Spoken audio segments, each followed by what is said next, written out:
Okay, let's start without wasting time.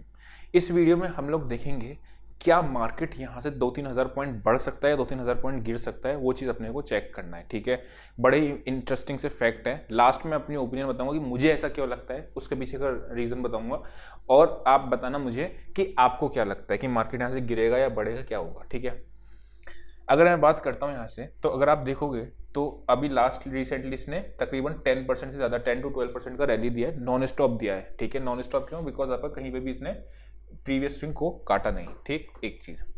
अब जो चलते हैं वो चलते हैं अपने लोग विक्स के चार्ट पे।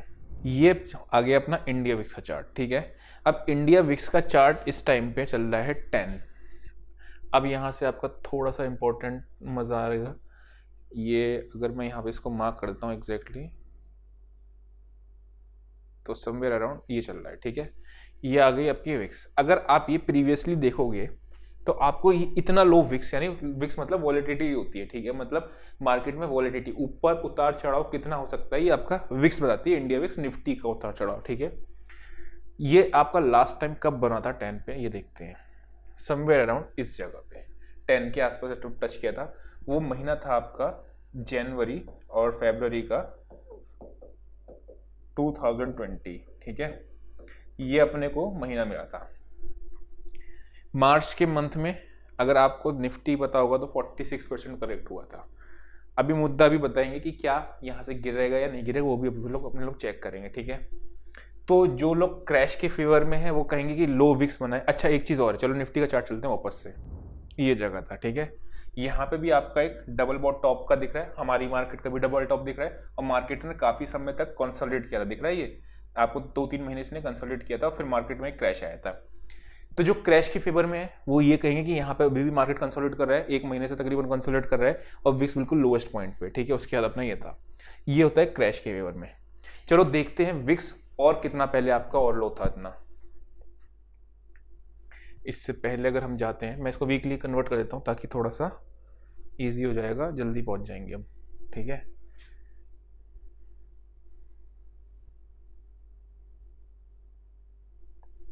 समवेयर अराउंड, अब जो लोग क्रैश के फेवर में उनका तो आपका रीजन समझ में आया। ठीक है, तो एक तो 2020 में आपका टच किया था इस लाइन को, और एक किया था 2017 के मई के आसपास, अप्रैल मई के आसपास इसने इतना टच किया। अब निफ्टी पे वापस चलते हैं और देखते हैं कि इस विक्स के बाद फिर गिरावट आई थी। चलो देखते हैं कौन सा वो था आपका, समवेयर अराउंड 2017 है ना। 2017 पे अपने लोग यहाँ से चलते हैं तो ये, ठीक है, मई जून का मंथ था। ठीक, मई जून का आपका एक मंथ था, यहाँ से आपका अप्रैल में यहाँ के आसपास। ठीक है, अब ध्यान समझना क्या एक चीज़ और, अब आप कंफ्यूज होगे थोड़ा सा कैसे।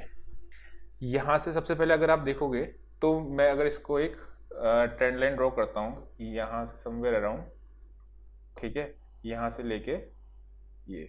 ठीक है, यहाँ पे अगर आप देखोगे तो मार्केट नीचे आया था, गिरावट हुई थी, उसके बाद मार्केट ने आपका डब्ल्यू बना के ऊपर गया। ठीक है, उसके बाद मार्केट ने यहाँ पे आपका ये डबल टॉप भी था, मार्केट यहाँ पे कंसोलिडेट भी किया, वीकली चार्ट डेली चार्ट है। ठीक है, तो यहाँ पे कंसोलिडेट भी किया, उसके बाद मार्केट ने आपको ब्रेकआउट दिया, और इसके बाद तकरीबन मार्केट से अगर मैं स्केल से ही नापता हूँ तो रैली आई थी आपकी यहाँ तक 18% की रैली। यानी कि अब जो हमारा उसका, अगर मैं उसका मानते हैं अगर कोई क्रैश आता तो आपने देखा कितना आया था, लेकिन अगर मैं मानता हूँ यहाँ से 18% की रैली और आती है तो निफ्टी क्रॉस कर जाएगी 21,000 भी। 17% का अगर आप 20% निकालोगे तो मोटा मोटा 3,000 3,500 पॉइंट आता है, तो आपका वो 21,000 के आसपास आ जाएगा।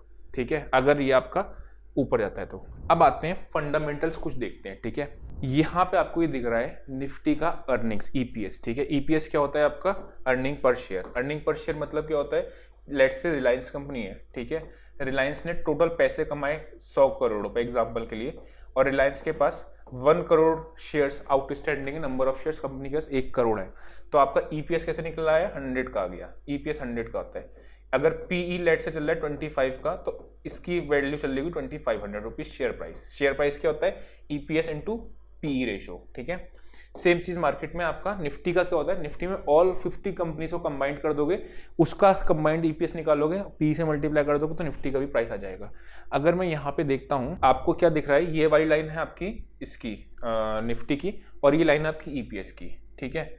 आप अगर प्रीवियसली यहाँ से देखोगे थोड़ा सा पीछे से, तो आपका निफ्टी जो है यहाँ पे ईपीएस समझ गए होगे कितनी तेजी से इसने राइज किया, और निफ्टी भी आपका यहाँ पे पूरा राइज करी, ठीक है।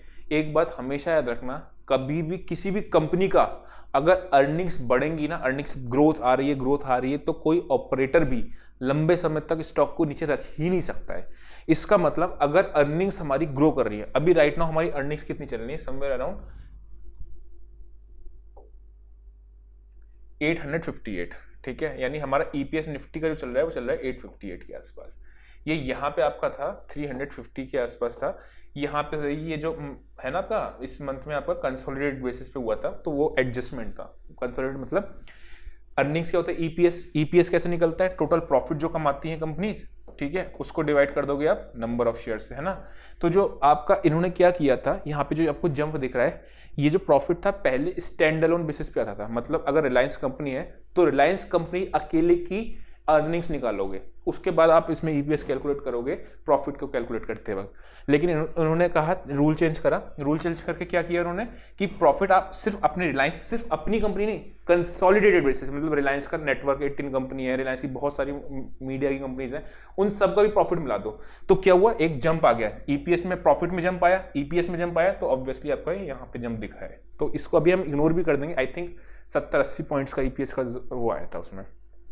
फिर भी अर्निंग्स यहाँ पे आप देखोगे तो अर्निंग्स कोई खास नहीं हो रही पिछले 5-7 साल में, ठीक है, लेकिन यहाँ पे अर्निंग्स पहले कर गई।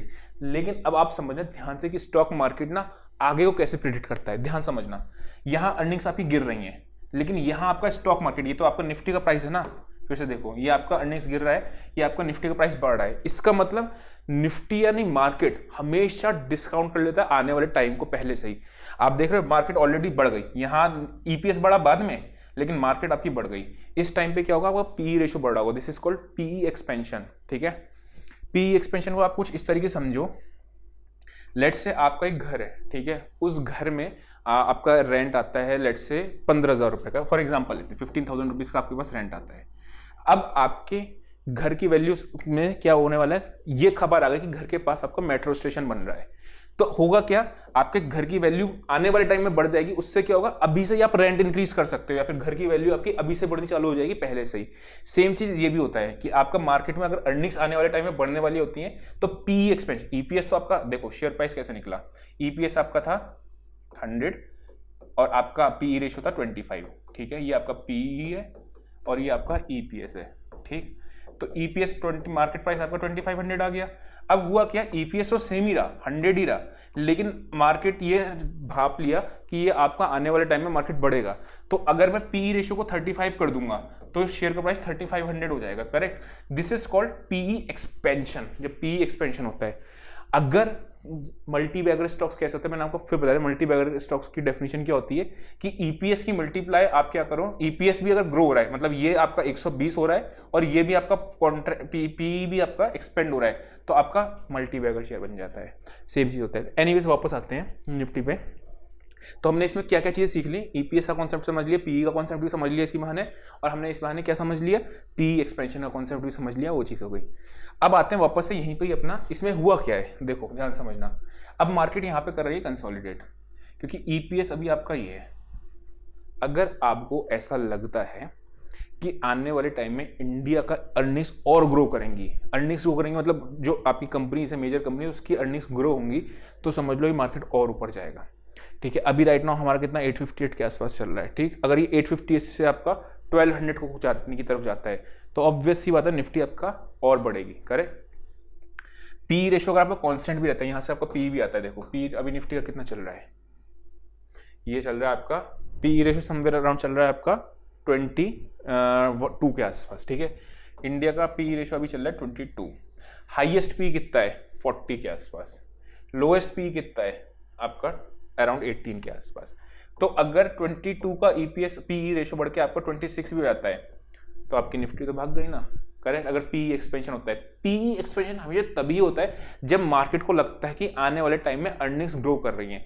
यानी आप समझना एक चीज बहुत इंपॉर्टेंट, जो जून का क्वार्टर आने वाला है ना, जो अभी रिजल्ट्स आने वाले हैं, मोस्ट इंपॉर्टेंट होगी इंडिया को आगे डिसाइड करने के लिए कि कहाँ पे जाने वाला है मार्केट, ठीक है।